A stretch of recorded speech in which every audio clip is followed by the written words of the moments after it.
पहला नंबर प्रश्न ये रहा आपके स्क्रीन पे, जो कि बहुत ही बढ़िया प्रश्न है। प्रश्न कह रहा है कि बिंदु -3, +5 किस चतुर्थांश में है। तो ध्यान दीजिएगा, इसको ज्ञात करने के लिए क्या करना होता है, एक एक बातों को ध्यान दीजिएगा, इसका स्क्रीनशॉट रख लीजिएगा, क्योंकि सीधे आपके एग्जाम में एक प्रश्न यहां से बन गया। समझिए कि आपका 1 नंबर परीक्षा में आ गया। ये आपका प्रथम चतुर्थांश होता है, ये आपका द्वितीय चतुर्थांश होता है, और ये आपका तृतीय चतुर्थांश होता है, और ये आपका चतुर्थ चतुर्थांश होता है। आपको बताना चाहेंगे कि प्रथम चतुर्थांश में दोनों संख्याएं प्लस में होती है, द्वितीय चतुर्थांश में पहला संख्या माइनस और दूसरा संख्या प्लस में होती है, तृतीय चतुर्थांश में दोनों संख्याएं माइनस में होती है, और चतुर्थ चतुर्थांश में पहला संख्या प्लस और दूसरी संख्या माइनस होती है। तो यहाँ पे क्वेश्चन क्या दिया गया है, -3, यानी कि पहली संख्या माइनस में है और दूसरी संख्या प्लस में है। इसके कहने का मतलब हो गया कि वह द्वितीय चतुर्थांश में हो जाएगा, यानी कि ऑप्शन आपका बी नंबर इसका बिल्कुल ही करेक्ट उत्तर हो जाएगा। एकदम आपको धमाल मचाना है, अब आपके अंदर खून नहीं जुनून दौड़ना चाहिए मेरे प्यारे साथियों। यहाँ पे जो भी चीज बताया जा रहा है आपको एक एक बातों को ध्यान देना है। चलिए अगला प्रश्न आपके स्क्रीन पे स्क्रीनशॉट लेते जाइएगा, दिक्कत होगा जहां पे, और जो भी नीचे आपको दिक्कत होता है कमेंट कर दीजिएगा नीचे, ठीक है। कमेंट बॉक्स आपके लिए ओपन है। अगला क्वेश्चन है कि निम्नलिखित में कौन परिमेय संख्या है। यहाँ पे एक एक बातों को समझाया जाएगा, जैसे कि आप परीक्षा में एकदम धमाल मचा दें। कौन सा संख्या परिमेय है। परिमेय कहने का मतलब हो गया कि जिसे हम लोग p/q के रूप में लिख सके, यानी कि जिसे हम लोग रूट से आसानी से बाहर कर सके, यानी कि वो संख्या रूट में नहीं होनी चाहिए और q बराबर नहीं होनी चाहिए 0, यानी कि हर का मान जो है वो 0 नहीं आने चाहिए। तो ध्यान से देखिए, यहाँ पे कौन जो है वो रूट से बाहर हो जाएगा, तो ऑप्शन नंबर सी हो जाएगा। क्योंकि आप ध्यान देंगे यहाँ पे अच्छे तरीके से, तो जब आप यहाँ पे ध्यान दीजिएगा तो ऑप्शन में क्या दिया गया था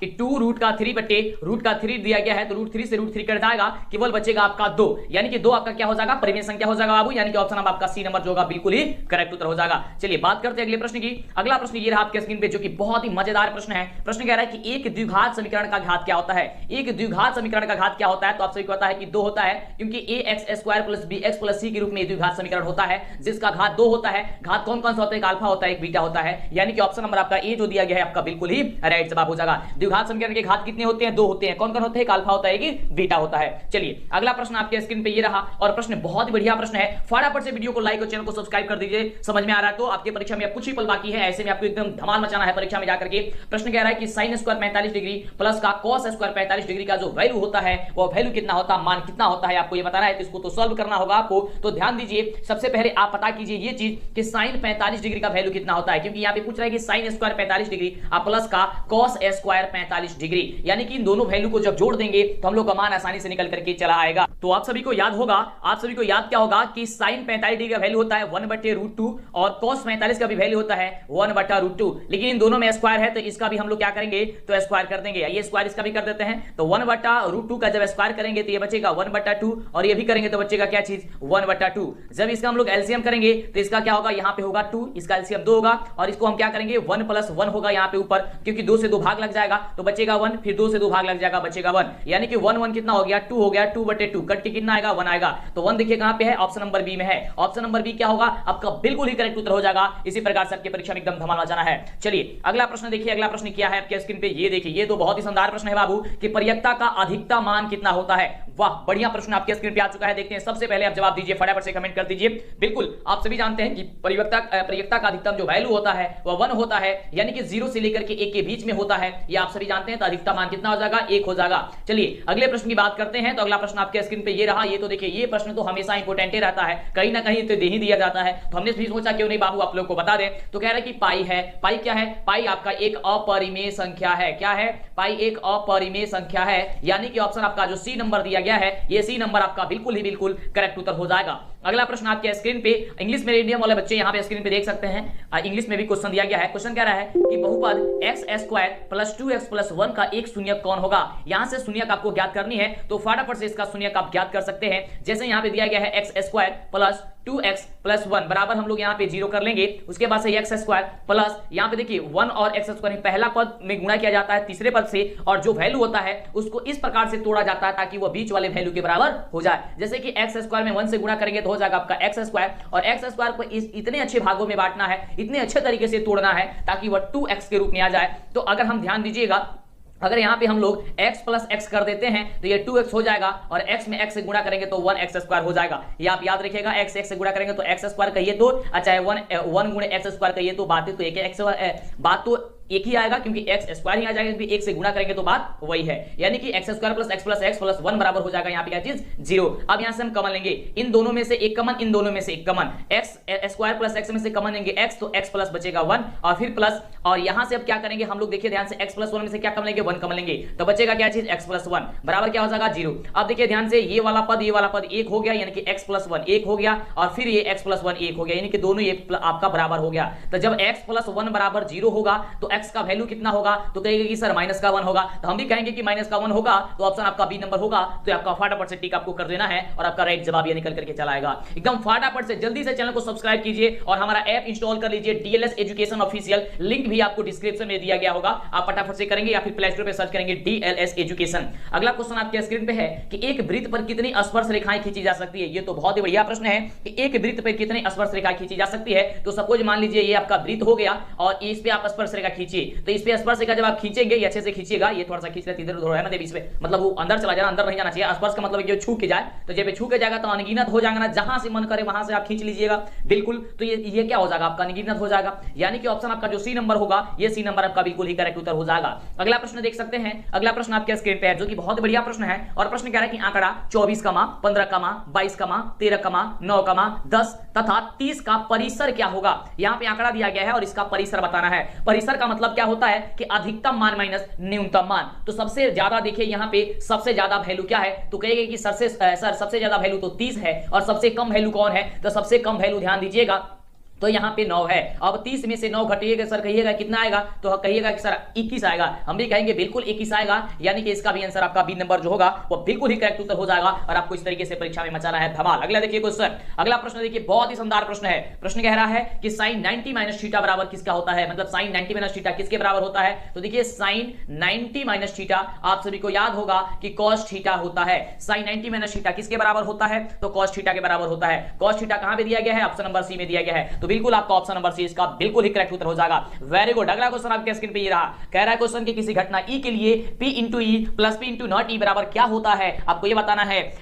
को तो ये सारे क्वेश्चन का पता होगा ही, क्योंकि बहुत ही आसान ये क्वेश्चन है। इसका राइट जवाब क्या होता है, 1 होता है। क्या होता है, प्रयेकता और प्रयेकता नहीं होने की प्रयेकता दोनों क्या होती है, जब इसको प्लस करते हैं तो हमारा वैल्यू 1 आता है, यानी कि ऑप्शन क्या हो जाएगा, बी नंबर बिल्कुल ही करेक्ट उत्तर हो जाएगा। चलिए अगला प्रश्न आपके स्क्रीन पे, हमारा ऐप जरूर इंस्टॉल कीजिएगा और गूगल पे जाकर के डीएलएस एजुकेशन ऑफिशियल सर्च कीजिएगा, आपको ऑफिशियल वेबसाइट मिलेगा, वहीं से अपना तैयारी एकदम जबरदस्त कीजिए और गर्दा मचाइए परीक्षा में। कोई भी डाउट होगा नीचे कमेंट में पूछते रहिएगा। अगला प्रश्न आपके स्क्रीन पे कि 9, 10, 11, 9, 10, 11, 11, 5, 7, 6 का बहुलक क्या होगा।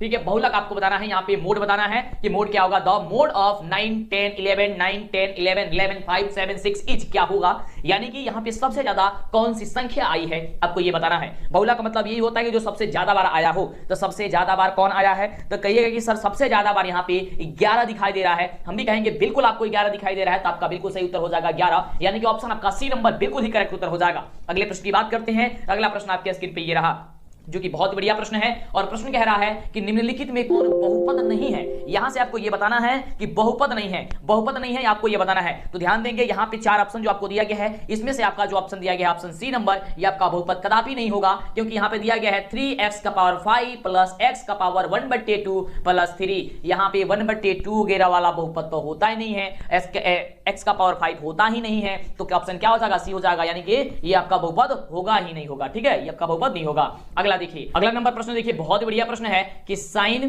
35 डिग्री बट्टे कॉस का 55 डिग्री का वैल्यू जो होता है वह कितना होता है। तो ध्यान दीजिएगा, बड़ा ही आसान क्वेश्चन है यार, ध्यान दीजिएगा कैसे बनाना है। इसको बनाने के लिए आपको क्या करना होता है, एक मान को चेंज करना होता है। ये आपका लघुत्तरीय में क्वेश्चन में आता है, इसलिए हम आपको यहाँ पे समझा देते हैं कैसे बनेगा, नहीं तो इसका आंसर 1 आएगा। जब भी ऐसा क्वेश्चन होगा तो 1 पे टिक कर दीजिएगा, सही हो जाएगा। देखिए ध्यान से, इसको बनाने के लिए सबसे पहले चेंज कीजिए। तो आप सभी क्या जानते हैं, एक चीज आप जानते हैं कि sine 90 minus theta cos theta के बराबर होता है, तो आप लिख लीजिए साइन 19 माइनस 55 डिग्री, क्योंकि 19 में से 90 में से 55 को घटाएंगे तो 35 चला आएगा, और इसी प्रकार से जो नीचे दिया गया है इसको हम छोड़ देंगे, क्योंकि किसी एक ही मान को चेंज करना है, तो cos 55 डिग्री को cos 55 डिग्री हम लोग रहने देते हैं। अब देखिए ध्यान से, sin 90 माइनस थीटा हमने क्या बताया था आपको अभी कि cos थीटा होता है, तो cos और थीटा, थीटा की जगह कितना, ये 55 डिग्री है, हम इसको 55 डिग्री लिख देते हैं, और नीचे क्या लिख देते हैं, cos 55 डिग्री, क्योंकि पहले से cos 55 डिग्री दिया ही गया है। तो cos 55 डिग्री कट गया, कितना बच गया, 1, तो बिल्कुल आपका आंसर हो जाएगा 1, यानी ऑप्शन हो जाएगा आपका बी। अगले प्रश्न की बात करते हैं। आइए, अगला प्रश्न आपके स्क्रीन पे ये रहा, प्रश्न कह रहा है, बहुत बढ़िया प्रश्न है, कह रहा है कि एपी यानी कि समानांतर श्रेणी समांतर श्रेणी -3 कमा -1/2 कमा 2 कमा डॉट डॉट डॉट का 11वां पद क्या होगा। ये देखिए ये तो चुटकी में बनता है क्वेश्चन। इसको याद करने के लिए आपको सबसे पहले क्या करना होगा, ए का वैल्यू निकाल लीजिएगा। ए का वैल्यू कितना है, -3 है। डी का वैल्यू निकाल लीजिएगा, यानी कि सार बंतर निकाल लीजिएगा। सार बंतर निकालने के लिए दूसरा पद में से पहला पद को घटा लीजिएगा। तो दूसरा पद क्या है, -1/2, तो -1/2 में से घटाइए -3 को, में से घटाना है कितना, -3 को। अब देखिए ध्यान से, -1/2 माइनस हो जाएगा +/3, प्लस हो जाएगा 3, और नीचे कुछ नहीं है तो लगा देंगे 1। इसका हम कर देंगे एलसीएम, ये होगा आपका 2, ये बचेगा आपका -1, क्योंकि 2 से 2 भाग लग जाएगा, बच जाएगा कितना, -1। यहाँ पे जोड़ कर रहे हैं, ज्यादा माथा पीछे नहीं कर रहे हैं, ठीक है। 1 में से भाग देंगे तो बचेगा 2, और 2 प्लस 2 में 3 से गुणा कर देंगे, कितना हो जाएगा 6, ये हो गया 6। यानी कि अब यहाँ -1 हो गया, ये प्लस का 6 हो गया, कितना बचेगा 5/2, यानी कि 5/2 जो होगा वह डी का वैल्यू निकल गया। जब 5/2 डी का वैल्यू निकल गया तो 11वां पद बताना है। तो एक बात मेरा याद करके रखिएगा, जब भी 11वां पद पूछेगा तो आपको एक घटा देना है। क्या घटाना है, कैसे घटाना है, ध्यान दीजिएगा। यहां पे लिख लीजिएगा a प्लस 11 में से घटेगा एक, कितना बचेगा 10, गुणा कर दीजिएगा डी से, बस हो गया। अगर 12वां पद पूछेगा तो लिखेगा a प्लस 11d। अगर आपसे 30वां पद पूछेगा तो लिखेगा a प्लस 29d। आपको एक पद घटा करके d का वैल्यू से गुणा कर देना है, आपका आंसर निकल के चलाएगा। a का वैल्यू, a का मान कितना आया है, कितना दिया है, -3 लिख लेंगे, -3 प्लस, यहाँ पे प्लस कर लिए 10 गुने डी, डी का वैल्यू कितना है, तो 5/2 है, हमने 5/2 यहाँ पे लिख लिया। चलिए अब क्या करेंगे, इसे हम लोग सॉल्व आसानी तरीके से कर देंगे। सॉल्व करेंगे तो -3, इसको 10 बचे हो जाएगा कितना, 50, 50 बटे हो गया कितना 2। ओके चलिए अब क्या करेंगे, इसका फिर एलसीएम करेंगे। जब एलसीएम करेंगे तो यहाँ पे बचेगा, नीचे बचेगा 2, ध्यान दीजिएगा। 2 में 1 से भाग देंगे तो बचेगा 2, 2 3, 3 दूनी 6, कितना हो गया, माइनस का हो गया 6, और ये आपका हो गया प्लस का 50 का 50, क्योंकि 2 से भाग देंगे तो 2 का 2 कट जाएगा, बचेगा 1, 1 में गुणा करेंगे 50 से तो आ जाएगा 50। यहाँ पे हम भिन्न का जोड़ घटाव बना रहे हैं, बाकी माथा पेची नहीं कर रहे हैं। अब देखिए ये माइनस का 6 है, ये प्लस का 50 है, तो -6 है, -6 आपका घट जाएगा 50 में से, तो बचेगा कितना, 44 बचेगा, यानी कि 44/2 हो गया। अब इसे कटेगा तो कितना होगा, तो कहेंगे सर 44/2 कटेंगे तो हो जाएगा 22, 22 दूनी होता है 44, तो आपका आंसर हो जाएगा 22, यानी कि ऑप्शन हो जाएगा ऑप्शन नंबर ए। क्या हो जाएगा, ऑप्शन नंबर ए। समझ में आ रहा है ना, बिल्कुल यार आसानी तरीके से आपको समझ में आएगा, कोई भी दिक्कत नहीं होगा। अगला देखिए, तो चैनल को अभी तक भी सब्सक्राइब नहीं किए हैं, कंजूसी मत कीजिए सब्सक्राइब करने में, फटाफट से पहले चैनल को सब्सक्राइब कीजिए और धमाना चाहिए, और लाइक तो करना है बाबू सबको। जो बच्चे लाइक करते हैं लाइक कीजिए, क्योंकि लाइक जब आप करते हैं तो मनोबल बढ़ता है, उत्साह जगता है, तब आपको और भी बेहतरीन तरीके से पढ़ाया जाता है। तो लाइक करने में कंजूसी क्यों करते हैं, फटाफट से कीजिए, दोस्तों में शेयर कीजिए, कॉल कीजिए, बोलिए उनको कि पढ़ाई शुरू हो चुकी है यार, अब नहीं पढ़ोगे तब कब पढ़ोगे। चलिए अगला क्वेश्चन, बहुपद 4x² - 4x + 1 की मूलों का गुणनफल क्या होगा। देखिए जब भी मूल का गुणनफल पूछेगा, मूलों का मतलब हो गया यहाँ पे बहुपद किस रूप में दिया गया है, आपको ये दिया गया है द्विघात बहुपद के रूप में। तो द्विघात बहुपद में क्या होता है, अल्फा बीटा होता है, यानी कि गुणनफल हो जाएगा alpha into beta. Alpha into beta बराबर एक फॉर्मूला होता है माइनस, फॉर्मूला होता है c/a, ठीक है, क्या होता है c/a। तो आपको क्या करना है, अंतिम पद में से अंतिम पद बटा पहला पद कर देना है। अंतिम पद 1 है और पहला पद का गुणा क्या है, तो 4 है, तो कर देंगे 4, यानी 1/4। आंसर कहां पे, ऑप्शन कहां पे है, बी नंबर है, ऑप्शन आपका बी नंबर बिल्कुल ही करेक्ट उत्तर हो जाएगा। चलिए अगला प्रश्न आपके स्क्रीन पे, प्रश्न कह रहा है एपी का पहला पद ए है, पहला पद ए है, सारबंतर डी है, तो एनवा पद ज्ञात कर दीजिए। वाह क्या क्वेश्चन यार पूछे हो, तो इसका बिल्कुल ही राइट जवाब ये, तो आपका ये आपका क्या पूछ दिया है, ये आपका एसएन पूछ दिया है। एसएन का आपने लगा दीजिए फॉर्मूला, एसएन बराबर क्या होता है बाबू, n/2 × 2a + n - 1 × d होता है, तो हमने भी इसको लिख दिया। जब लिख दिया तो कहां पे ऑप्शन देखिए, मिलाइए ऑप्शन कहां पे है, ऑप्शन नंबर कहेंगे सर डी नंबर में है, हम भी कहेंगे डी नंबर में है, तो लगा दीजिए फटाफट से टिक डी नंबर में, ऑप्शन आपका डी नंबर बिल्कुल ही राइट जवाब हो जाएगा। हो गया ना, बिल्कुल हो गया यार। चलिए अगले क्वेश्चन की बात करते हैं, और एकदम मचाना है धमाल इस साल। अगला क्वेश्चन आपके स्क्रीन पे, क्वेश्चन कह रहा है कि 1/√3 बराबर है, ये किसके बराबर है बाबू, 1/√3 किसके बराबर है, तो हम सभी जानते हैं कि 1/√3 होता है वो किसके बराबर होता है, वो tan 30 डिग्री के बराबर होता है, यानी कि tan 30 डिग्री कहां पे दिया गया है, तो ऑप्शन नंबर बी में दिया गया है। ऑप्शन नंबर बी जो होगा ये आपका बिल्कुल ही करेक्ट उत्तर हो जाएगा, बिल्कुल करेक्ट उत्तर हो जाएगा, तो आपका सही हो गया। अगला देखिए, ये देखिए ये तो आपका ऑप्शन में क्वेश्चन का ये फॉर्मूला ही पूछ दिया यार, इसलिए बोलते हैं बाबू बार बार फॉर्मूले को पढ़िए, क्योंकि फॉर्मूले से अधिकतर क्वेश्चन आपके एग्जाम में आएंगे। अगला क्वेश्चन कह रहा है कि अर्धगोले का संपूर्ण पृष्ठीय क्षेत्रफल क्या होता है। अर्धगोले का संपूर्ण पृष्ठीय क्षेत्रफल, ये तो हमने आपको कई बार बताया है यार कि अर्धगोले का संपूर्ण पृष्ठीय क्षेत्रफल होता है 3πr², यानी कि ऑप्शन नंबर दिया गया है बी नंबर, तो बी नंबर आपका बिल्कुल ही करेक्ट उत्तर हो जाएगा। ठीक है, चलिए अब आपके अंदर खून नहीं जुनून दौड़ना चाहिए मेरे प्यारे साथियों, एकदम मजा आया धमाल। अब सिक्का उछल चुका है, हेड भी आपका होगा और टेल भी आपका होगा।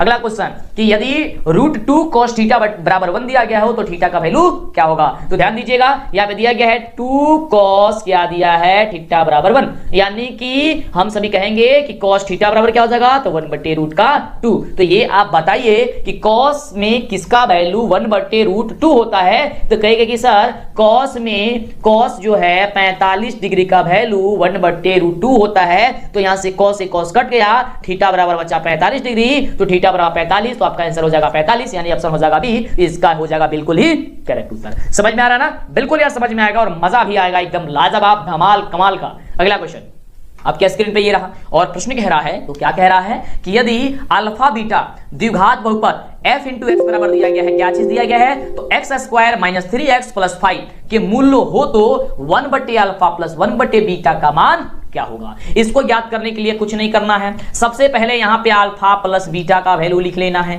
अल्फा इंटू बीटा का वैल्यू लिख लेना है, यानी कि alpha plus beta, alpha into beta का वैल्यू निकाल लेना है। यानी कहने का मतलब क्या, शून्यकों का योगफल और शून्यकों का गुणनफल पहले आपको निकाल लेना है, यह आसान तरीका है। सबसे पहले शून्यकों का योगफल निकालेंगे तो माइनस बी बटे ए होता है। तो हमने आपको एक ट्रिक बताया था कि जब भी शून्यकों का योग निकालना होगा, यानी कि अल्फा प्लस बीटा निकालना होगा, तो बीच का मान लिख लीजिएगा और नीचे में पहला का गुणांक लिख लीजिएगा, यानी कि एक्स स्क्वायर का गुणांक लीजिएगा, क्या हो जाएगा 1 हो जाएगा। अगर पहला बीच वाले पद में माइनस होगा तो माइनस होगा तो प्लस कर दीजिएगा, प्लस होगा तो माइनस कर दीजिएगा। तो यहाँ पे माइनस है, यानी कि केवल यहाँ पे प्लस ही रहेगा, यानी कि 3/1 हो जाएगा, यानी कि 3/1 का मतलब हो गया 3, यानी कि अल्फा प्लस बीटा का वैल्यू हो गया 3। और आपको अल्फा इंटू बीटा का वैल्यू क्या होता है, c/a, यानी कि तीसरा पद बटे पहला पद, ठीक है, उसका गुणांक, तो यानी कि 5/1, 5/1, 5/1 कितना होता है 5, यानी हो जाएगा आपका 5। चलिए अब क्वेश्चन क्या पूछा है, अब उसको हम लोग आसानी से ज्ञात करेंगे।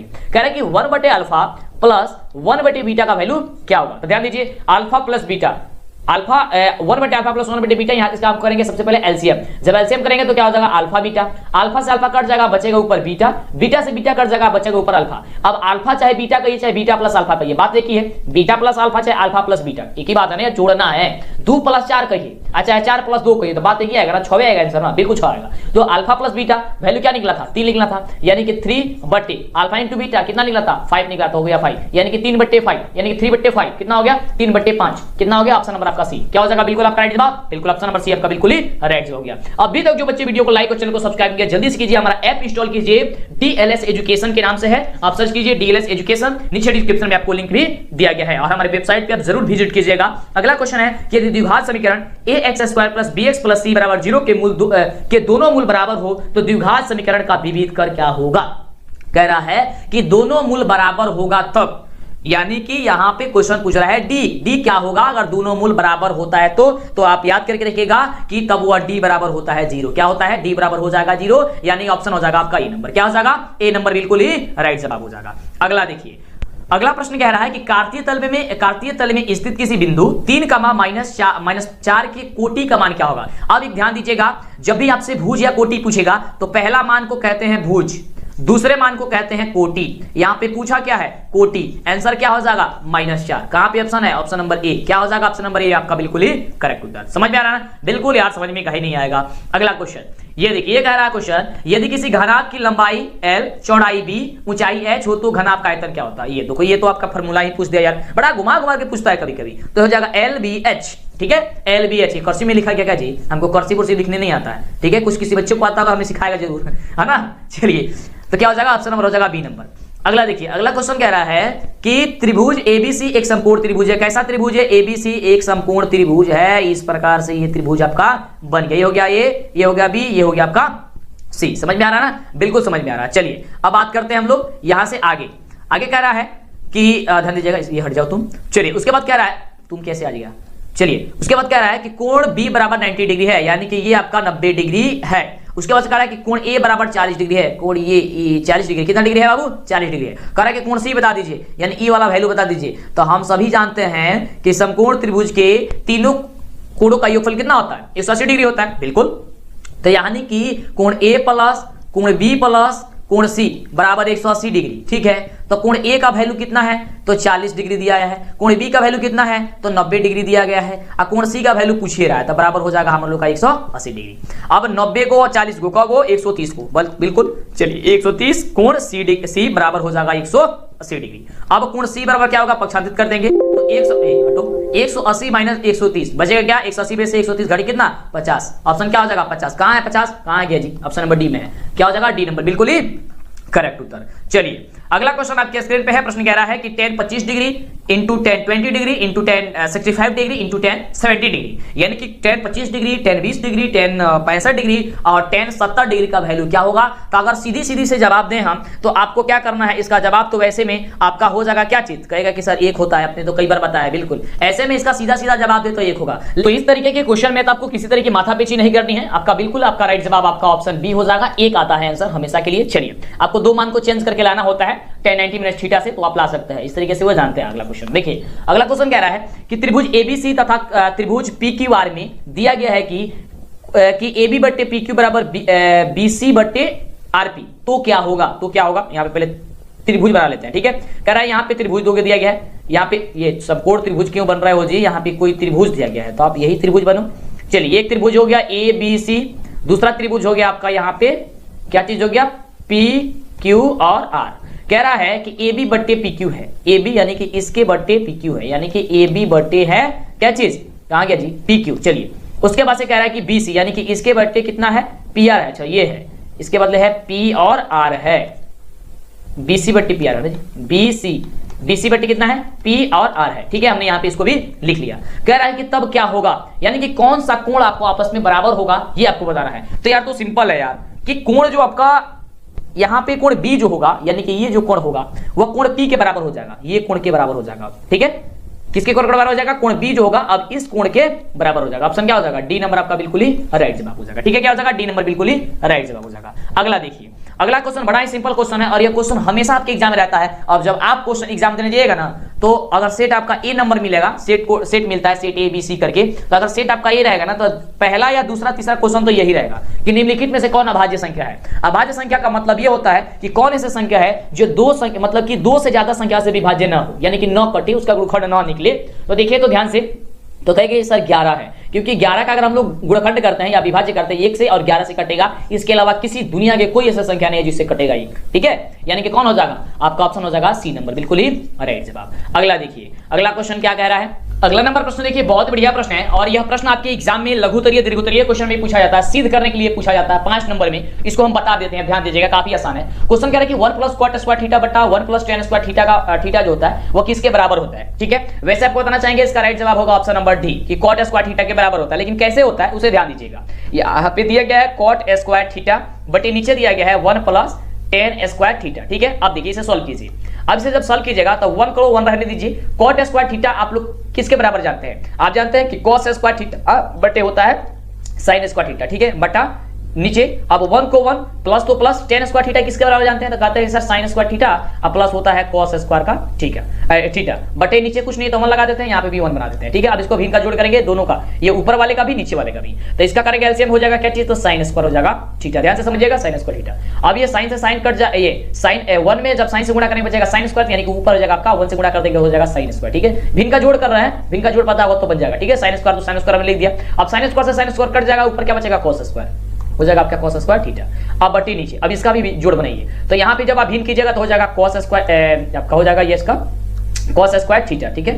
चलिए अब ये 1 में भाग दीजिएगा तो बचेगा cos स्क्वायर थीटा, तो cos स्क्वायर ऊपर में 1 से गुणा कर देंगे हो जाएगा cos square theta, plus cos square से cos स्क्वायर कट जाएगा बचेगा 1 से गुणा कर देंगे sin स्क्वायर थीटा में, तो ऊपर हो जाएगा sin स्क्वायर थीटा। चलिए अब ध्यान दीजिए, अब ये भाग में हो गया, भाग में है ना, इसको गुणा में बदलेंगे, देखो ध्यान से, तो sin स्क्वायर थीटा अब प्लस cos स्क्वायर थीटा, ठीक है। या आप 1 भी लिख सकते हैं, चलिए 1 लिख करके बना देते हैं, देखिए ध्यान से 1 कर देते हैं क्योंकि इसका मान 1 होता है। देखिए sin square theta plus cos square theta क्या होता है, 1 होता है, बटा क्या हो जाएगा sin स्क्वायर थीटा। अब ये भाग में था गुणा में बदलेगा, अब ये नीचे वाला ऊपर चला जाएगा तो गुणे हो जाएगा cos स्क्वायर थीटा बटे cos स्क्वायर थीटा और sin स्क्वायर थीटा फिर 1 होता है, हो गया नीचे ऊपर। अब देखिए 1 में cos स्क्वायर थीटा से गुणा कीजिएगा तो क्या होगा, हो जाएगा cos स्क्वायर थीटा, अब बटा sin स्क्वायर थीटा से 1 में गुणा कीजिएगा क्या हो जाएगा sin स्क्वायर हो जाएगा कितना थीटा। अब देखिए cos स्क्वायर थीटा बटे sin स्क्वायर थीटा किसके बराबर होता है, cot स्क्वायर थीटा के, तो यानी कि cot स्क्वायर थीटा कहां पे दिया गया, ऑप्शन नंबर डी में दिया गया। ऑप्शन नंबर डी क्या हो जाएगा, बिल्कुल ही राइट जवाब हो जाएगा। और ये आपका दीर्घोत्तरीय में पूछा जाता है तो याद कर लीजिएगा और आपको धमाल मचा देना है परीक्षा में। चलिए अगला देखिए क्वेश्चन है, ये तो क्वेश्चन मतलब काफी इंपॉर्टेंट है, इस साल आने की सबसे ज्यादा संभावना है इस क्वेश्चन की। तो देख लीजिए क्या क्वेश्चन कह रहा है। क्वेश्चन कह रहा है क्योंकि कई साल हो गया पूछे हुए इसको, कह रहा है कि यदि एक वृत्त का परिमाप और क्षेत्रफल संख्यात्मक रूप से बराबर है तो उस वृत्त की त्रिज्या क्या होगी, ठीक है। ध्यान दीजिए, कह रहा है कि वृत्त की परिमाप क्या होती है, तो कहेंगे सर 2πr होती है। कह रहा है कि क्षेत्रफल इसका कितना होता है, तो πr² होती है। कह रहा है कि दोनों क्या है, संख्यात्मक रूप से बराबर, यानी कि ये बराबर हो गया। तो यहां ध्यान दीजिएगा, पाई से पाई कट गया और एक आर से ये आर कट गया, आर बराबर बचा क्या 2, यानी कि आर बराबर 2 बच गया, यानी कि वृत्त की त्रिज्या ही पूछ रही थी, आर से आर को हम लोग त्रिज्या कहते हैं, ठीक है। तो त्रिज्या क्या आ गई 2 आ गई, यानी कि 2 मात्रक आपका आंसर जो होगा निकल करके चला आएगा। कहां पे ऑप्शन दिया गया है आपका, ऑप्शन नंबर बी में दिया गया है। तो बी नंबर आपका जो जवाब होगा वह बिल्कुल ही राइट जवाब हो जाएगा। समझ में आ रहा है ना, बिल्कुल समझ में आ रहा होगा। चलिए अगला प्रश्न देखिए, अगला प्रश्न कह रहा है कि देखिए ध्यान से, अगला प्रश्न कह रहा है, बहुत बढ़िया प्रश्न है, अरे पेन को सेलेक्ट करने दीजिए। चलिए अगला क्वेश्चन कह रहा है कि बिंदु 2,3 की दूरी मूल बिंदु से क्या होगी। देखिए जब भी मूल बिंदु से दूरी ज्ञात करना होगा तो पहले तो आप लोग लाइक कर दीजिए, अभी तक लाइक करनी है, कंजूसी मत करिए, लाइक कीजिए और चैनल पे बाबू पहली बार सब्सक्राइब करिएगा, जिससे कि आपको आगे से वीडियो मिले। हमारा ऐप इंस्टॉल करिएगा, डीएलएस एजुकेशन ऑफिशियल के नाम से है, और डीएलएस एजुकेशन एक दो ऐप है, लेकिन डीएलएस एजुकेशन ऑफिशियल सर्च कीजिएगा, ठीक है। नीचे डिस्क्रिप्शन में आपको लिंक भी दिया गया है। चलिए इसको जब भी मूल बिंदु से दूरी आपको ज्ञात करना तो क्या कीजिएगा, रूट लगा दीजिएगा, दोनों स्क्वायर होगा, दोनों संख्या का स्क्वायर करके जोड़ दीजिएगा, यानी कि 2 का स्क्वायर होगा 4, 3 का स्क्वायर हो जाएगा 9, 9 4 कितना हो गया 13, रूट का 13, बाहर होना है तो बाहर कर दीजिए, नहीं होगा तो छोड़ दीजिए। तो बाहर नहीं होगा रूट 13, तो रूट 13 जब बाहर नहीं होगा तो यानी कि ऑप्शन क्या हो जाएगा, सी नंबर आपका बिल्कुल ही राइट जवाब हो जाएगा। समझ में आ रहा है ना, बिल्कुल समझ में आएगा, कहीं नहीं समझ में आएगा। चलिए अगला नंबर प्रश्न कह रहा है जो कि बहुत ही बढ़िया प्रश्न है कि दो संख्याओं का एचसीएफ अगर 15 दिया गया हो और एलसीएम 9 दिया गया तो संख्या का गुणनफल बताइए। तो हम सभी एक रूल जानते हैं क्या चीज के, एचसीएफ गुणे एलसीएम, एचसीएफ गुणे एलसीएम बराबर होता है ए गुणे बी, यानी कि दोनों संख्याओं का गुणनफल। तो एचसीएफ में अगर एलसीएम से गुणा कर देंगे, एचसीएफ में एलसीएम से गुणा करेंगे तो दोनों संख्या का गुणनफल आ जाएगा। तो यानी कि 15 गुणे, क्योंकि एचसीएफ 15 दिया गया है, 90 दिया गया है एलसीएम, इसको गुणा कर दिए तो 15 9 135, 135 0, यानी कि 1350 क्या हो जाएगा, ऑप्शन नंबर सी क्या हो जाएगा, ऑप्शन नंबर सी आपका बिल्कुल ही करेक्ट उत्तर हो जाएगा। अगला देखिए, परीक्षा से पहले 5 मॉडल पेपर का टेस्ट देना मत भूलिएगा, क्योंकि यहीं से आपकी परीक्षा में क्वेश्चन आएगा और इससे आपको अंदाजा लगेगा कि आपकी तैयारी कितनी हुई है, क्योंकि यहाँ पे रिजल्ट भी आपको दिखाएगा। जिस प्रकार से आपके यहाँ पे क्वेश्चन पूछा जाएगा सीधे आपकी परीक्षा में ऐसा ही क्वेश्चन रहेगा। इसके लिए आपको गूगल के क्रोम ब्राउजर में जाना है और आपको यहाँ पे सर्च करना है डीएलएस एजुकेशन, जो चैनल का नाम है, जल्दी से सर्च कीजिए, या फिर नीचे डिस्क्रिप्शन में लिंक दिया गया है। आपके सामने यहाँ पे आएगा डीएलएस एजुकेशन ऑफिशियल, आपको ऑफिशियल पे क्लिक करना है। क्लिक करते ही आपके सामने देख सकते हैं, यहाँ पे आपके सामने आ जाएगा बिहार बोर्ड मैट्रिक परीक्षा मॉडल पेपर लाइव टेस्ट। यहाँ पे लाइव टेस्ट होगा और आपको 5 मॉडल पेपर का हर एक सब्जेक्ट होगा, वो कोई भी सब्जेक्ट हो, इस पे आपको क्लिक करना होगा। क्लिक करते ही आपके सामने यहाँ पे आ जाएगा और पूरे मॉडल सेट का यहाँ पे देख सकते हैं, विज्ञान का सबसे पहले आएगा, फिर मैथ का आएगा, यानी गणित का, फिर सामाजिक विज्ञान, फिर हिंदी, फिर संस्कृत, इस तरीके का आपका आएगा टेस्ट। और यहाँ पे देखिए एक एक मॉडल पेपर का आप टेस्ट दीजिए। जैसे कि पहले वाला यहाँ पे साइंस का दिया गया है, तो यहाँ पे क्लिक हियर पे क्लिक कीजिएगा तो आपके सामने यहाँ पे क्वेश्चन आ जाएगा। देखिए किस तरीके से देना है, आपके सामने इस तरीके का आएगा पेज, तो यहाँ पे स्टार्ट लिखा हुआ मिलेगा, तो आपको स्टार्ट पे क्लिक करना है। ध्यान देंगे काफी बच्चे कंफ्यूज रहते हैं कि टेस्ट कैसे देना है, तो यहाँ पे आपको स्टार्ट पे क्लिक करना है। जैसे आप स्टार्ट पे क्लिक कीजिएगा तो आपके सामने कुछ इस प्रकार से आएगा। यहाँ पे आपको देखिए क्वेश्चन पूछा जाएगा और यहाँ पे आपके सामने ऑप्शन होगा, ठीक है। तो यहाँ पे आपको क्लिक करते चले जाना है, ठीक है। यहाँ पे सही और गलत दिखा देगा, उसके बाद से आगे पे क्लिक करके क्लिक कीजिएगा तो ये नेक्स्ट क्वेश्चन आएगा। और इस तरीके से आपको जो भी क्वेश्चन आपको पता होगा तो आपको फटाफट से करके और आगे पे क्लिक करके चले जाना और लास्ट में आपको रिजल्ट दिखा देगा कि आपका रिजल्ट कितना हुआ है। तो सभी सब्जेक्ट का है यहाँ पे, तो जल्दी से टेस्ट दीजिए जाकर के, समय काफी कम है बाबू और यहीं से क्वेश्चन आपके एग्जाम में आएगा।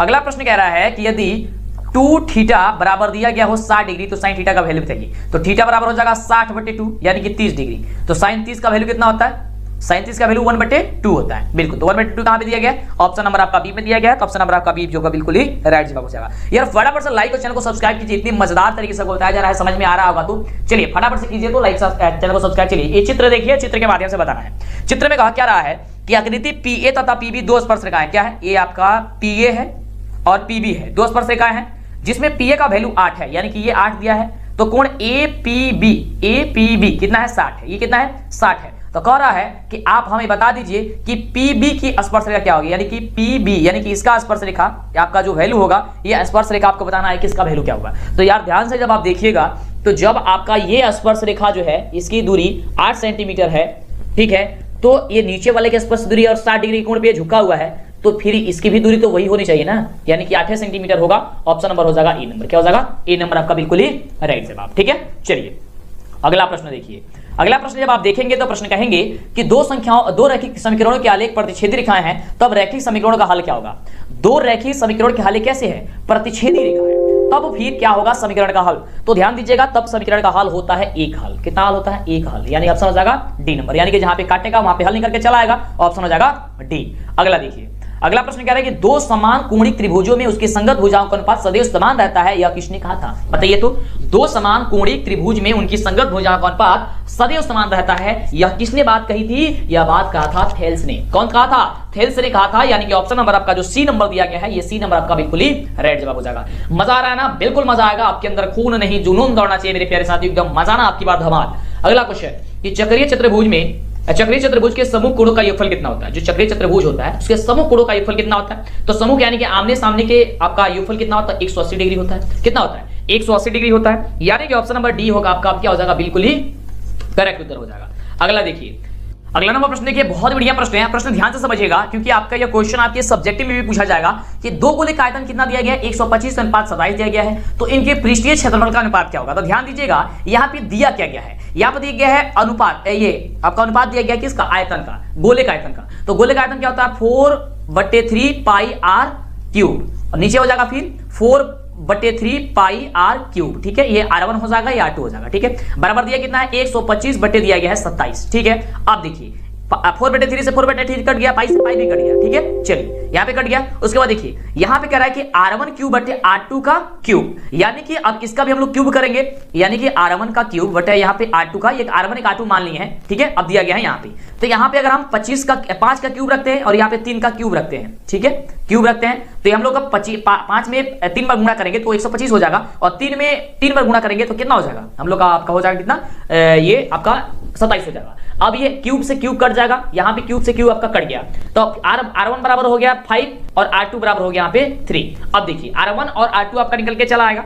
अब यहां से पूछ रहा है कि पृष्ठीय क्षेत्रफल का अनुपात क्या होगा, तो पृष्ठीय क्षेत्रफल क्या होता है 4 पाई आर स्क्वायर बटे हो जाएगा 4 पाई आर स्क्वायर। यहाँ पे R1 और R2 फिर इसको कर लीजिए, 4 पाई R1 स्क्वायर और 4 पाई R2 स्क्वायर। ठीक है, देखिए 4 पाई से 4 पाई यहाँ भी कट जाएगा, यानी कि R1 स्क्वायर बटे R2 का स्क्वायर। तो R1 का स्क्वायर क्या था, R1 का वैल्यू कितना निकला था, तो निकला था 5 का स्क्वायर, और नीचे R2 का वैल्यू कितना था, तो 3 का स्क्वायर, तो हो जाएगा यहाँ पे 50-25, ये हो जाएगा 3 का 9, यानी कि 25 अनुपात हो जाएगा 9। आंसर क्या हो जाएगा 25 अनुपात 9, ऑप्शन नंबर बी। ठीक है, क्या हो जाएगा बी आपका निकल करके चला आएगा। चलिए अगला क्वेश्चन देखिए।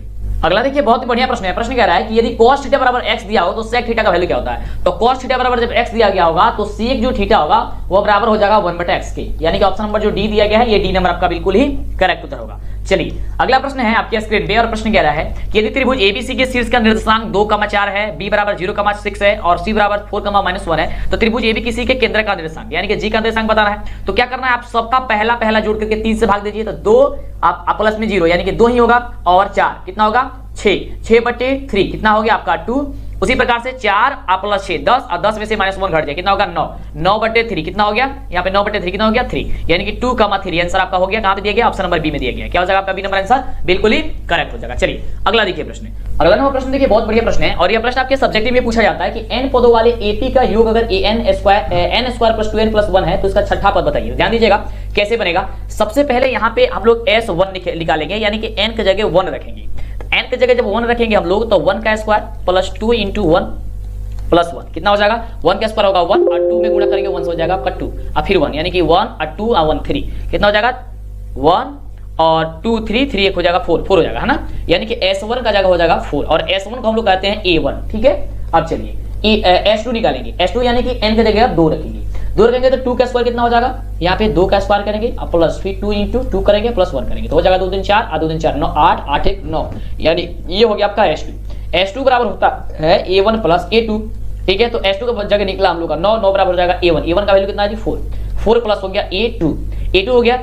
अब A2 बराबर क्या हो जाएगा, ये पक्षांतरित करेंगे तो 9 में से हो जाएगा 4, यानी कि A2 की जगह हो जाएगा यहाँ पे 5। ठीक है, 5 4 9, ठीक है, A2 की जगह का 5। अब हम लोग का A1 का भी वैल्यू पता चल गया, A1 का वैल्यू 4 और A2 का भी वैल्यू पता चल गया हम लोग का 5। तो यहाँ से D निकाल लेंगे, दूसरा पद में से पहला पद, तो दूसरा पद 5 है और पहला पद माने 4, निकल के कितना 1। अब जब हम लोग का यहाँ पे 1 निकाल गया D, तो हम लोग आसानी से छठा पद निकाल लेंगे। छठा पद बराबर होता है A + n - 1 × d, ये फॉर्मूला होता है, या फिर आप लिख सकते हैं 6 अगर पूछ रहा है तो 5 × d लिख सकते हैं। ठीक है, आप a के घटा करके d से गुणा कर दीजिएगा। अगर 10वां पद पूछेगा तो a + 9d, 30वां पद पूछेगा तो a + 29d, और 31वां पद पूछेगा तो a + 30d। ठीक है, माने a के घटा करके d से गुणा करके a जोड़ दीजिएगा। a का वैल्यू निकला 4 और प्लस 5, d का वैल्यू कितना निकला 1, जोड़ दीजिए यहाँ पे गुणा करके, तो 4 और 5 कितना हो गया, 5 में 9 से गुणा करें 5 5 4 9, इसका होगा आंसर 9 कहीं ऑप्शन है नहीं है जी, तो इसका आंसर 9 होगा। आप ध्यान दीजिएगा 9 होगा, इसका आंसर 9 होगा। ठीक है, ऑप्शन शायद गलती दे दिया यार, हमारे हिसाब से तो ऐसा 9 ही होना चाहिए इसका आंसर। ठीक है, चलिए आगे बात करते हैं अगले क्वेश्चन की। अगला प्रश्न कह रहा है कि दो समरूप त्रिभुजों की भुजाएं अगर 3:5 है अनुपात में है तो उसके क्षेत्रफल का अनुपात क्या होगा। तो ये देखिए काफी सिंपल है, इसको क्या कर दीजिए, दोनों का स्क्वायर कर दीजिए। 3 का स्क्वायर करेंगे क्या होगा 9 और 5 का स्क्वायर करेंगे क्या होगा 25, यानी कि 9:25 आंसर आ जाएगा। ऑप्शन क्या हो जाएगा सी नंबर हो जाएगा। ठीक है, चलिए आगे बात करते हैं अगला क्वेश्चन की। अगला प्रश्न देखिए बहुत बढ़िया प्रश्न है, फटाफट से लाइक और चैनल को सब्सक्राइब कर दीजिए, दोस्तों में शेयर कीजिए, अभी तक नहीं किए तो कंजूसी इसमें मत कीजिए आप लोग। चलिए तो क्वेश्चन हम लोग का क्या कर रहा है कि 4, -1 और बिंदु दो बिंदु दिया गया है 4,-1 और एक दिया है 2,3 के बीच की दूरी ज्ञात कीजिए। अब दूरी ज्ञात करने के लिए हम लोग को क्या करना होता है, ध्यान दीजिए, दूरी ज्ञात करने के लिए हम लोग को यही करना होता है कि x2 - x1 whole square plus y2 - y1 whole square को ज्ञात करना होता है रूट में। तो ये x1 y1 x2 y2 यानी कि 2 में से -4 को घटाएंगे, 2 में से 4 को घटाएंगे, ठीक है, इसका स्क्वायर करेंगे, प्लस यहाँ पे 3 में से घटाएंगे हम लोग को 1 को, तो 1 अब घटाएंगे तो ये प्लस में हो जाएगा क्योंकि ये माइनस में पहले से ही है, इसका स्क्वायर करेंगे। अब देखिए ध्यान से, यहाँ पे 2 को जब यहाँ पे घटाएंगे प्लस में, ये माइनस में, तो -2 आएगा, -2 का स्क्वायर करने का हो जाएगा कितना 4, अब प्लस ये 3 1 4 4 का स्क्वायर करने कितना हो जाएगा 4 चौका 16। अब चलिए ये हो जाएगा रूट का कितना 20 हो गया। जब ये रूट का 20 हो गया तो रूट को 20 से जब हम लोग निकालेंगे तो हम लोग आंसर क्या हो जाएगा, बिल्कुल ये आपका आंसर हो जाएगा ऑप्शन नंबर डी, क्या हो जाएगा 2√5 हम लोग लिख सकते हैं, ठीक है, 2√5 लिख सकते हैं, है ना, 5 दूनी 10 आपका आंसर आपका हो जाएगा कितना, आपका 5 दूनी 10 आधा दूनी 20, ठीक है, क्या हो जाएगा आपका आंसर हो जाएगा डी नंबर। ओके चलिए रूट 20 को जब आप लिखेगा तो 2 × 2 × 5 लिखेगा ना, तो 2 रूट में से ये 2 बाहर हो जाएगा, 5 अंदर ही रह जाएगा, यानी कि 2√5 हो जाएगा। ऑप्शन क्या हो जाएगा डी नंबर आपका बिल्कुल ही राइट जवाब हो जाएगा। ठीक है चलिए आगे बात करते हैं अगले क्वेश्चन की। अगला क्वेश्चन बहुत ही बढ़िया प्रश्न है और देख सकते हैं प्रश्न हमसे भी क्या कह रहा है।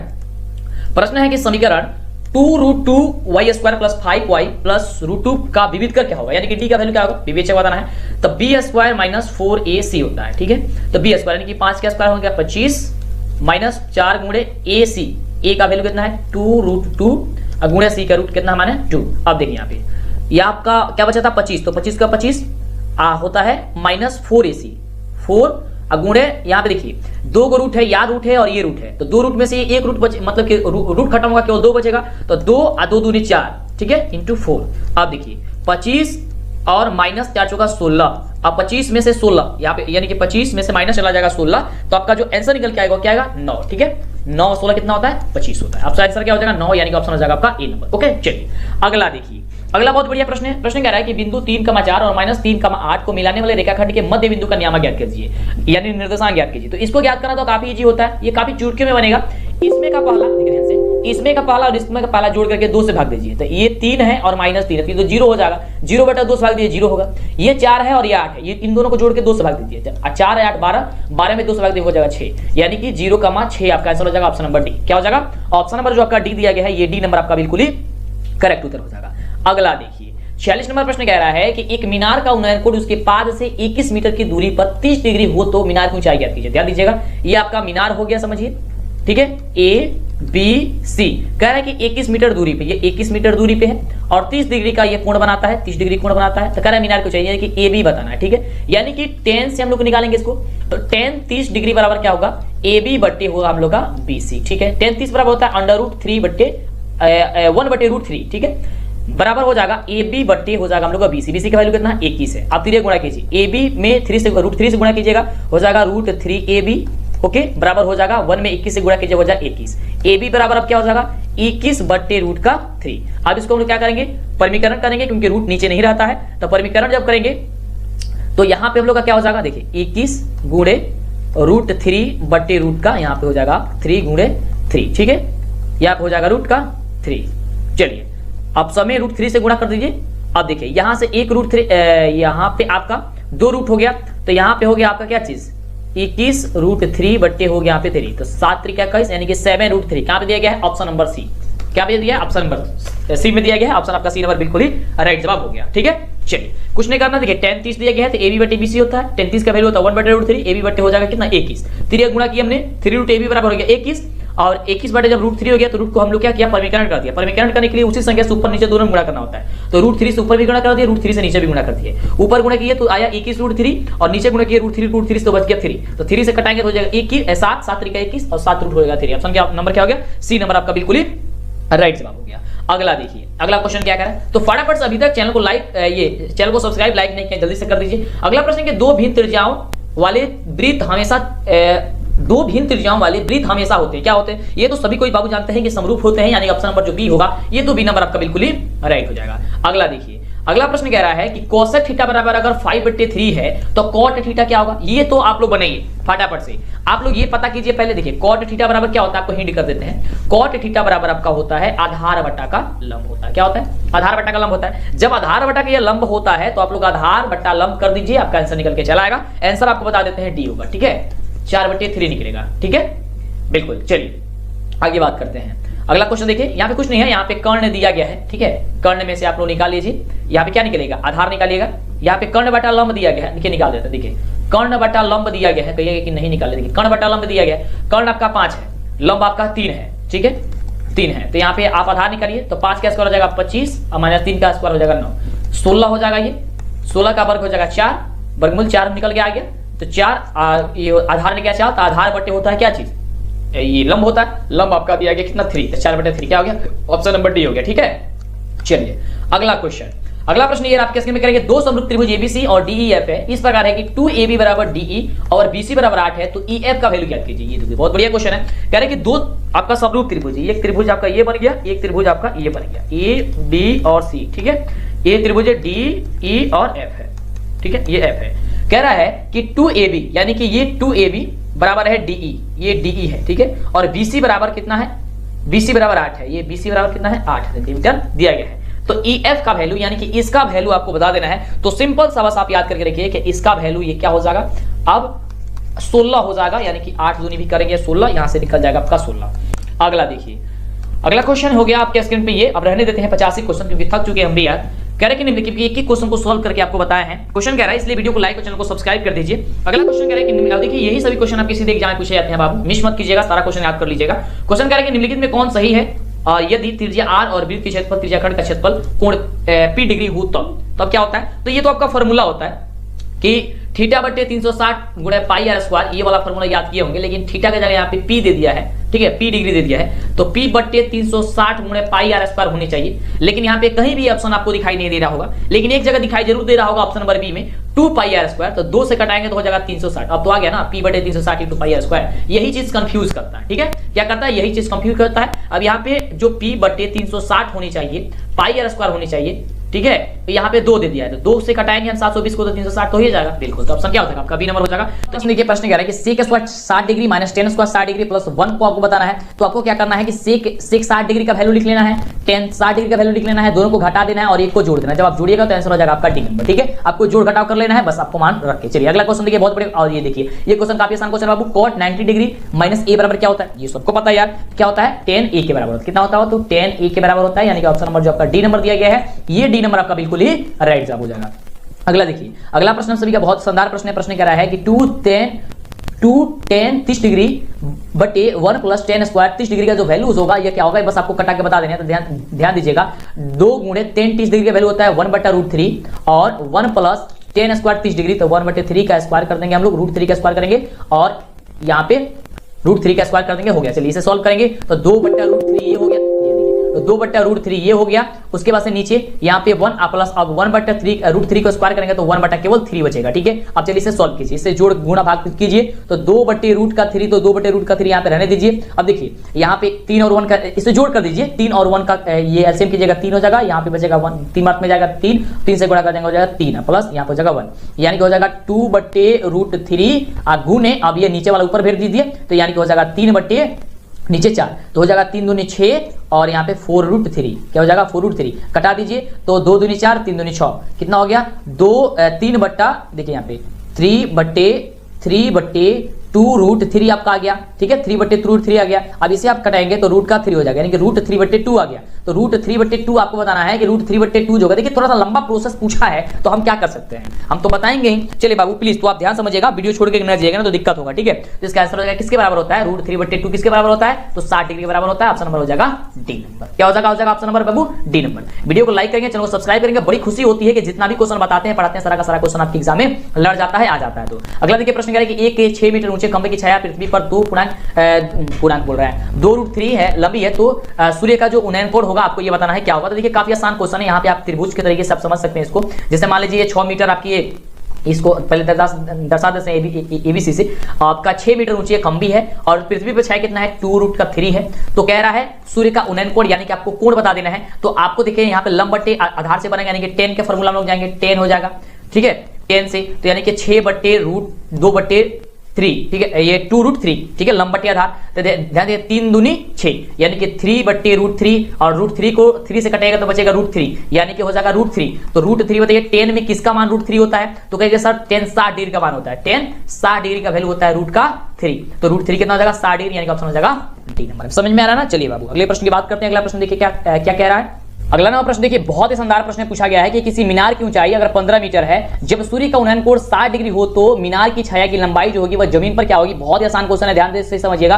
क्योंकि यही सभी क्वेश्चन जब आपके एग्जाम में पूछे जाते हैं तो आप कंफ्यूज हो जाते हैं। तो कंफ्यूज आपको नहीं होना है, आपको डरना नहीं बाबू, लड़ना है, आपके अंदर खून नहीं जुनून दौड़ना चाहिए। ये आपका 15 मीटर आपको दिया गया है, उसके बाद से नीचे छाया की लंबाई कितनी दी गई है बाबू? तो ये आपको ज्ञात ही करना है, और इसका उन्नयन कोण दिया गया 60 डिग्री, यानी कि 10 से बनाएंगे, 10 60 डिग्री से, तो हम लोग का बन जाएगा 10 60 बराबर हो जाएगा AB/BC। तो AB का मान कितना दिया गया? 15, 15/BC, BC तो निकालना ही है क्योंकि इसकी छाया की लंबाई निकालना है। तो यहाँ 10 60 का वैल्यू होता है √3, तो √3 बराबर हो जाएगा 15/BC। अब इसको मल्टीप्लाई करेंगे, तिरियक क्या हो जाएगा? √3BC बराबर हो जाएगा 15, तो BC बराबर हो जाएगा हम सभी क्या चीज? 15/√3। अब √3 नीचे नहीं रहता है, इसे हम लोग क्या करेंगे? परिमीकरण कर देंगे, तो ऊपर से √3 से गुणा कर देंगे, नीचे √3 से गुणा कर देंगे, तो हो जाएगा 15√3 हो जाएगा, नीचे हो जाएगा √3, 2 को रूट हो गया तो 1 रूट मतलब कि बाहर हो जाएगा 3, तो 3 हो गया नीचे, अब 3 बचे हो जाएगा 15, यानी कि 5√3। तो 5√3 बाबू देखिए कहां पे दिया गया बाबू? ऑप्शन नंबर सी में दिया गया है, तो आपका ऑप्शन नंबर सी बिल्कुल ही राइट हो जाएगा। चलिए बात करते हैं अगले प्रश्न की। अभी तक वीडियो को लाइक, चैनल को सब्सक्राइब नहीं किया जल्दी से कर दीजिए। ये देखिए क्वेश्चन आपको अभी बताया था, मतलब पीछे वाले वीडियो में हमने बताया था आपको, और ये देखिए यहाँ पे भी क्वेश्चन लड़ गया। बड़ा खुशी होती है जब आपको सभी बताया हुआ क्वेश्चन आपके एग्जाम में लड़ जाता है, मॉडल पेपर में लड़ जाता है, बिहार बोर्ड जारी करता है, तो ऐसा ही मिलेगा आपको आगे सारे क्वेश्चन, और आपको लड़ता जाएगा क्वेश्चन, आपके एग्जाम एकदम धमाल मचाना है आपको। तो जल्दी से पहले वीडियो को लाइक और चैनल को सब्सक्राइब जरूर कर दीजिए। अगला क्वेश्चन क्या है? निर्देशांक अक्ष के प्रतिच्छेदन बिंदु को हम लोग क्या कहते हैं? निर्देशांक अक्ष के प्रतिच्छेदन जो बिंदु होती है उसे हम लोग मूल बिंदु कहते हैं। काफी दिनों से बता रहे हैं आपको, कार्तीय और ऊर्ध्वाधर आपको तल को जब ये प्रतिच्छेद करते हैं क्या कहते हैं, और इसका मूल बिंदु होता है, मूल बिंदु कहते हैं, और मूल बिंदु का निर्देशांक होता है 0,0।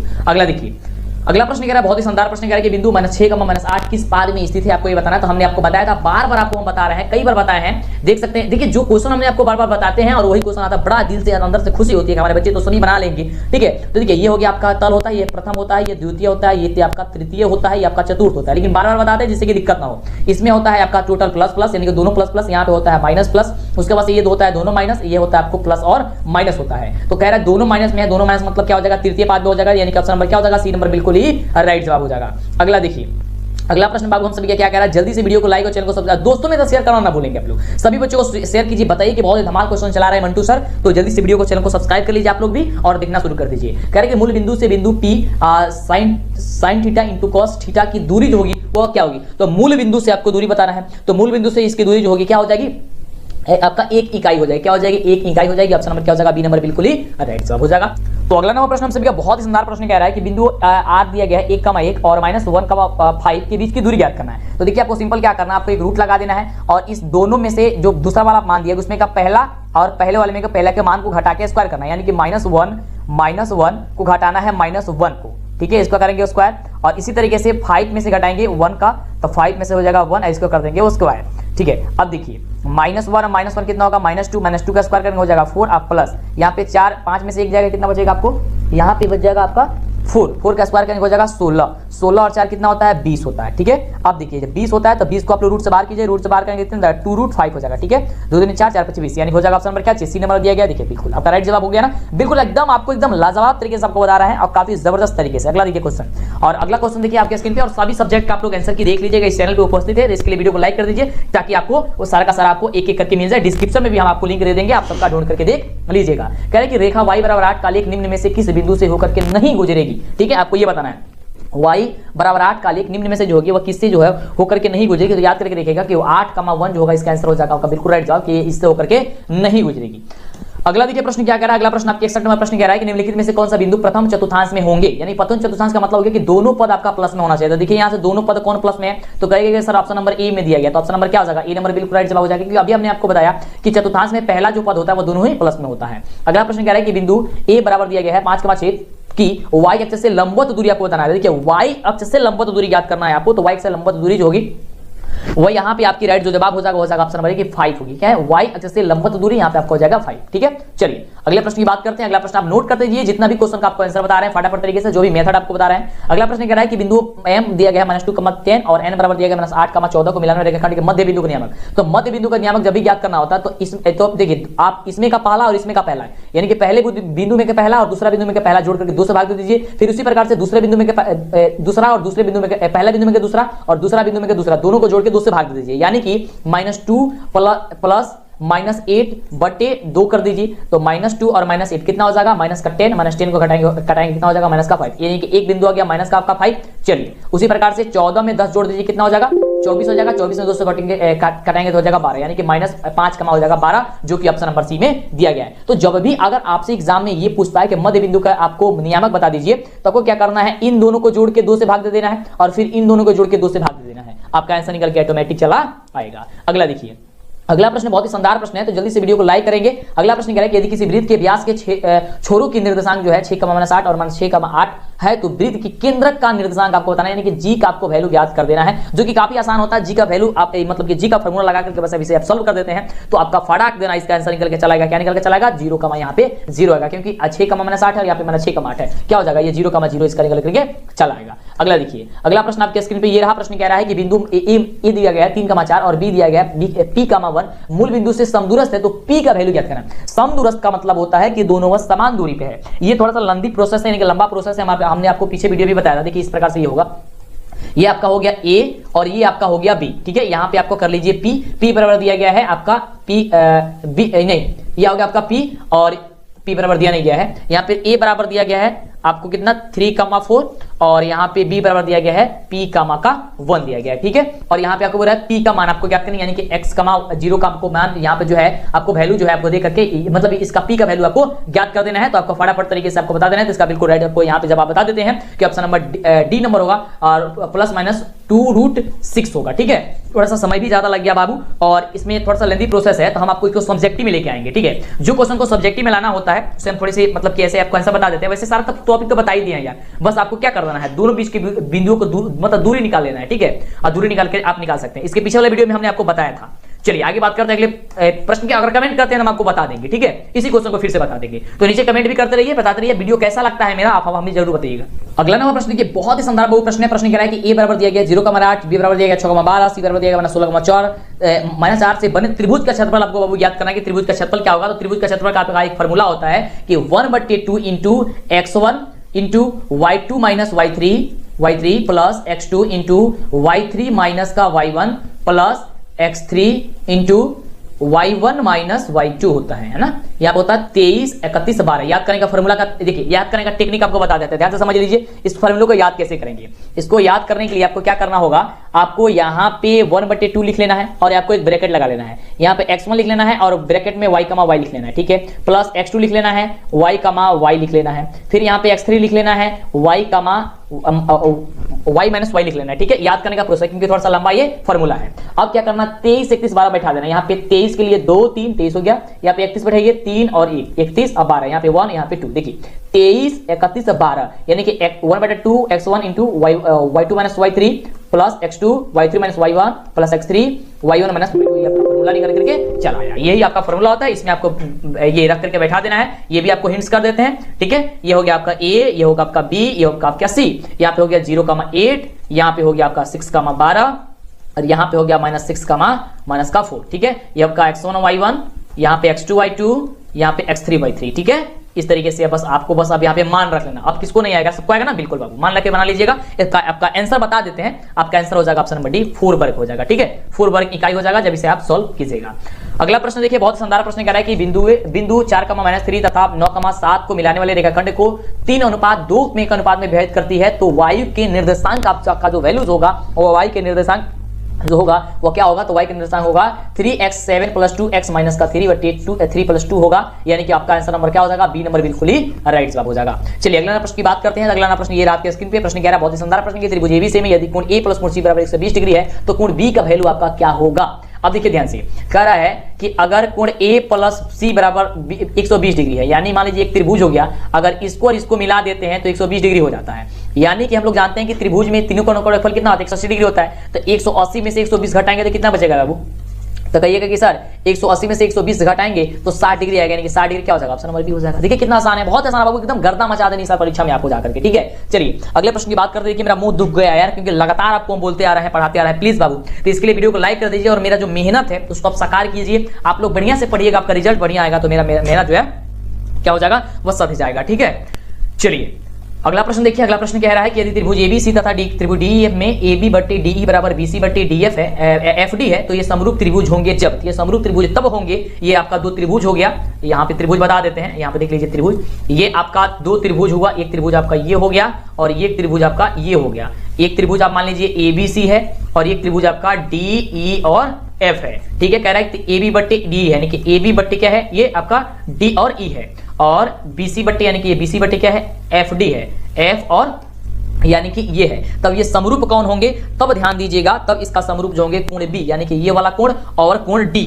ठीक है, कोण D यानी कि कोण ये वाला आपस में क्या होंगे, आपका समरूप होंगे, यानी कि ऑप्शन नंबर हो जाएगा आपका D नंबर, इसका बिल्कुल ही राइट जवाब क्या हो जाएगा, नोट कर लीजिएगा कि D नंबर इसका बाबू बिल्कुल ही राइट जवाब हो जाएगा। चलिए अगला नंबर प्रश्न देखिए, काफी जबरदस्त क्वेश्चन है कि त्रिभुज ABC समरूप त्रिभुज PQR में BC बटा QR है तो 1/5 है, तो त्रिभुज PQR बटे ABC आपको एरिया ऑफ त्रिभुज PQR बटे एरिया ऑफ त्रिभुज ABC का वैल्यू आपको जो होगा वो क्या होगा, तो ये ध्यान दीजिएगा क्या होगा। कह रहा है कि त्रिभुज PQR, तो PQR बराबर कितना दिया है, QR का वैल्यू 5 है, तो 5 बटे 1 यहाँ हो जाएगा 1। अब इसको दोनों का स्क्वायर कर दीजिए, बस आपको शॉर्ट ट्रिक याद करना है। 5 का स्क्वायर हो जाएगा 25, 1 का स्क्वायर 1, 25 को 1 से भाग दीजिए, कितना हो जाएगा आपका 1, आपका बिल्कुल ही राइट जवाब हो जाएगा। ऑप्शन नंबर आपका जो ए नंबर होगा वो ए नंबर आपका बिल्कुल ही राइट जवाब हो जाएगा। अगला देखिए प्रश्न, क्या बहुत आसान क्वेश्चन है, तो फॉर्मूला बाबू कि tan 90 किसके बराबर होता है, तो tan 90 होता है cot A के बराबर, यानी कि ऑप्शन हो जाएगा बी नंबर। ठीक है, ठीक है बाबू, क्या हो जाएगा, बी नंबर हो जाएगा बिल्कुल। चलिए आगे बात करते हैं अगले प्रश्न की। जल्दी से वीडियो को लाइक और चैनल को सब्सक्राइब जरूर करेंगे, जिससे कि आगे से आपको वीडियो मिला करे। अगला प्रश्न कह रहा है कि दी गई आकृति में DE समानांतर BC है और यदि AD बराबर 5 सेंटीमीटर है और DB बराबर 6 सेंटीमीटर, तो AE बराबर 8 सेंटीमीटर, तो EC का वैल्यू ज्ञात कर दीजिए। और ये क्वेश्चन हमने बार बार आपको बताया है और आपको बोले थे कि ये क्वेश्चन आपके एग्जाम में छप जाएगा, तो देखिए मॉडल पेपर में ये क्वेश्चन आपका छप गया। हमने आपको क्या बताया था, 9.6 आपका सेंटीमीटर यहाँ पे निकल के चला आएगा। आपको यहाँ पे दर्शा देते हैं, बस आपको बता देते हैं कैसे आपको निकालना, ध्यान दीजिएगा।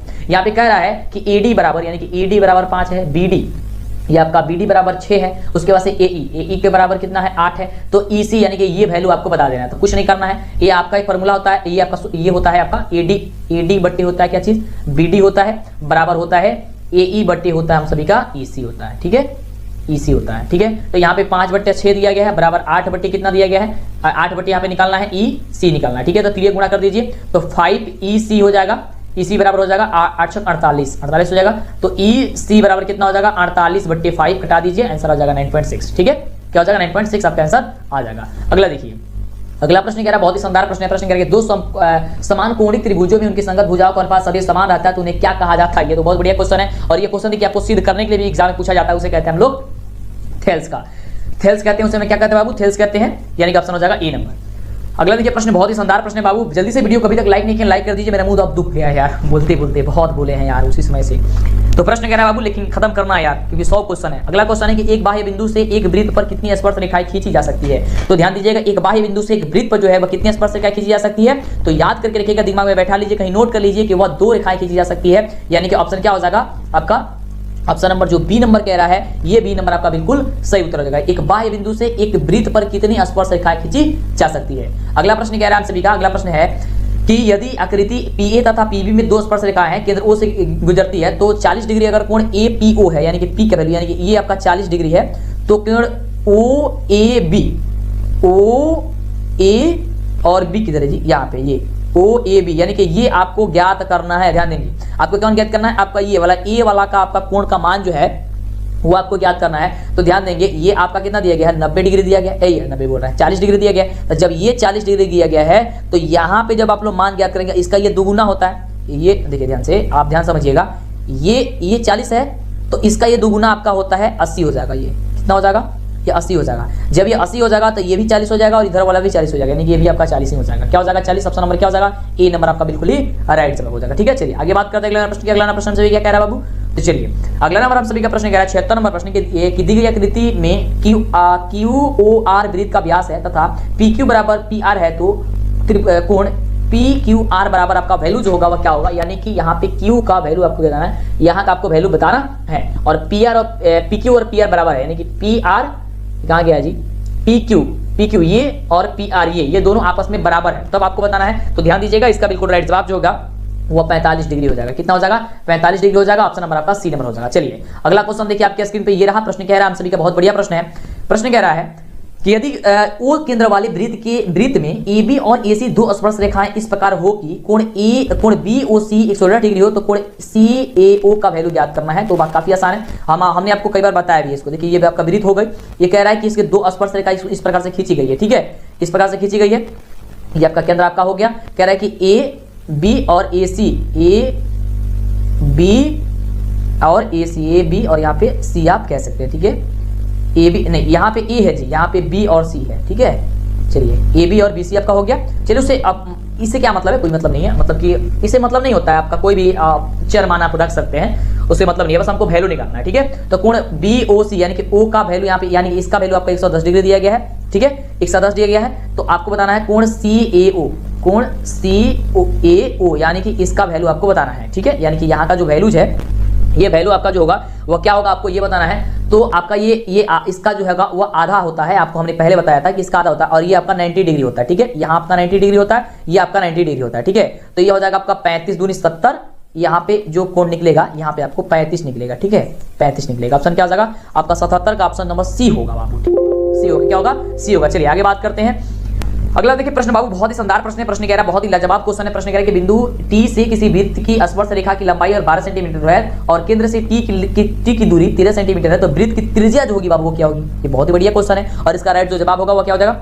वो 5 सेंटीमीटर हो जाएगा, ठीक है। कह रहे कि बिंदु से टी से किसी वृत्त पर स्पर्श रेखा की लंबाई कितनी है? 12 सेंटीमीटर है और केंद्र से टी की दूरी कितनी है? 13 है। तो वृत्त की बस आपको त्रिज्या बता देनी है, उस वृत्त की क्या बता देनी है? त्रिज्या बता देनी है, ठीक है। त्रिज्या आपको त्रिज्या हो जाएगी वो 5 सेंटीमीटर। अगला देखिए प्रश्न, अगला प्रश्न, इस क्वेश्चन को अगर आप चाहते हैं और सॉल्व करके बता देना तो बता देंगे, सब्जेक्टिव क्वेश्चन में बता देंगे। थोड़ी सी वीडियो लंबा हो गई तो सोच रहे थोड़ा थोड़ा आपको क्वेश्चन थोड़ा सा कम करके आपको बता दे, लेकिन समझ में तो ऐसे आ रहा होगा, आपको नहीं आ रहा है तो बता दीजिएगा आपको, क्योंकि सारा क्वेश्चन जो हम पहले बताए हुए हैं समझाए हुए हैं। तो जो बच्चे वीडियो को लाइक और चैनल को सब्सक्राइब कर लिए उनको तो दिक्कत नहीं होगा, क्योंकि आगे से वीडियो मिलेगी और जितने वीडियो नहीं देखें वो देख लेंगे, तुमको दिक्कत आगे से नहीं होगी। अगला प्रश्न कह रहे कि दी गई आकृति में ओ वृत्त का केंद्र है तथा कोण क्यू पी आर बराबर 60 डिग्री है, तो कोण ओ क्यू आर में आपको बताना। देखिए ये थोड़ा सा आपको चेंज, ऊपर वाला जो क्वेश्चन था उसमें से थोड़ा सा आपको चेंज करके यहाँ पे पूछ दिया गया है।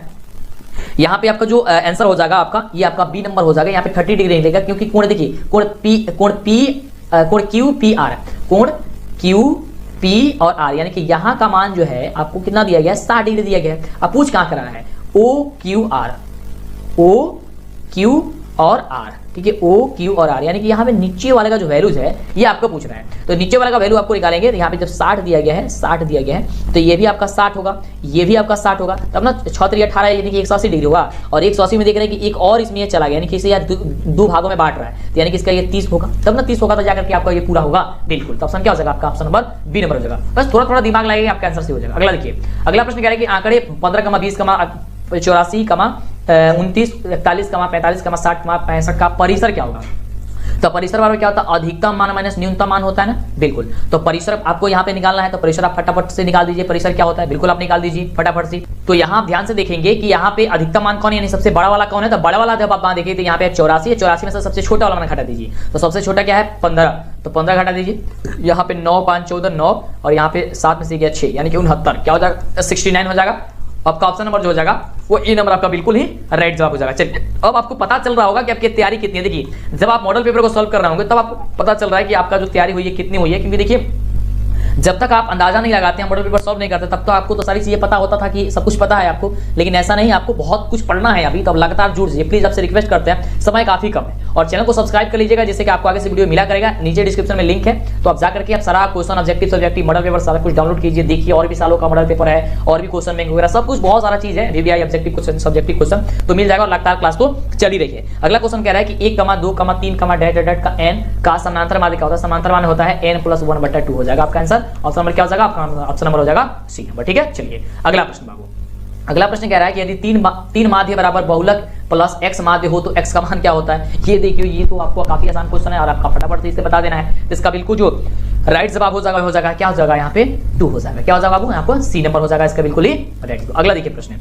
अगला प्रश्न कह रहा है बहुलक। तो बहुलक याद करने के लिए क्या होता है? जो सबसे ज्यादा बार आया है, तो यहाँ पे आप ध्यान से देखेंगे कि सबसे ज्यादा बार जो है वो कौन संख्या आया है? तो ज्यादा बार आया है 13, क्योंकि 13 एक यहाँ भी है, एक यहाँ भी है और एक यहाँ भी है, यानी कि 4 बार आया है। तो ऑप्शन नंबर सी हो जाएगा। जो सबसे ज्यादा बार आता है वही आपका बहुलक होता है। क्या हो जाएगा आपका? ऑप्शन नंबर 13 हो जाएगा। अगला देखिए बाबू, लाजवाब क्वेश्चन है कि यदि 7, 9, 13, 15, x का माध्य अगर 10 होता है तो x का वैल्यू आपको ज्ञात करना है। तो आप सभी जानते हैं माध्य क्या होता है, प्रेक्षणों का एक पता प्रेक्षणों की संख्या, यानी कि 7 plus 9 plus 13 plus 15 plus x बटे 1 2 3 4 5 1 2 3 4 5 हो जाएगा नीचे, बराबर हो जाएगा 10। ठीक है, ये आप गुणा करेंगे, तिर्यक गुणा करेंगे और इसको जोड़ के आप लाएंगे आंसर, तो फटाफट से जो है आपका निकल के चलाएगा। जैसे कि यहाँ पे आप जोड़ लीजिए, जैसे कि हम जोड़ देते हैं यहाँ पे 7 आप प्लस 9 जोड़ेंगे तो आपका हो जाएगा 16, 16 में आप 13 जोड़ेंगे तो हो जाएगा आपका 29, 29 में आप 15 जोड़ेंगे हो जाएगा 44, यानी कि 44 प्लस x बराबर हो जाएगा 10 25 50। ठीक है, तो x बराबर क्या हो जाएगा 50 माइनस 44, तो 50 माइनस 44 का मतलब हो गया 6, यानी कि 6 कहां पे दिया गया, ऑप्शन नंबर आपका ए नंबर में दिया गया है। तो आपका ऑप्शन नंबर ए जो होगा वो बिल्कुल ही राइट जवाब हो जाएगा।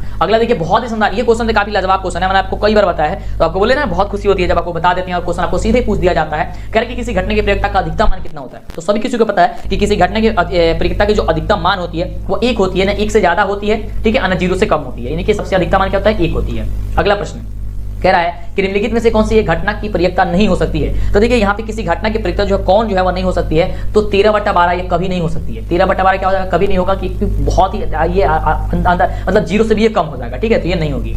अगला देखिए प्रश्न कह रहा है कि एक न्याय संगत पासा फेंका गया, 2 का गुणज आने की जो प्रयोक्ता होगी वो क्या होगी, 2 का गुणज आपको आने की प्रयोक्ता कितनी होगी, आपको ये बता देना है। तो काफी लाजवाब क्वेश्चन है, तो आपको 2 का गुणज यानी कि 3 बार आएगा। मान लीजिए एक पासा है, पासा में 6 होता है, 6 तक अंक होता है, 6 अंक में 2 का गुणज 2 दूनी 4, ठीक है 2, उसके बाद से आपका 2 का गुणज है, ठीक है, यानी कि 2 का गुणज कितना बार आएगा, 3 बार आएगा, और 3 कुल पासा कितना है 6 है, तो 3/6 कटाएंगे कितना हो जाएगा 1/2 हो जाएगा। ठीक है, क्या हो जाएगा 1/2, यानी कि ऑप्शन हो जाएगा ए नंबर। अगला देखिए, अगला प्रश्न कह रहा है कि एक अच्छी प्रकार से फेंटी गई ताश की गड्डी में से एक पाता ऐसे निकाला जाता है तो इसके लाल रंग का पाता होने की प्रयोक्ता बताना है। क्या बताना, लाल रंग होने की प्रयोक्ता। तो लाल रंग कौन होते हैं आप सभी बच्चे जानते हैं, तो फटाफट तरीके से बता दीजिए। बिल्कुल, क्या हो जाएगा आपका ऑप्शन नंबर ए हो जाएगा कि 1/2 आपका जो होगा वो 2 निकल के आपका आंसर जो है इसका फटाफट से निकल करके चला आएगा। ठीक है, चलिए आगे बात करते हैं अगले प्रश्न की।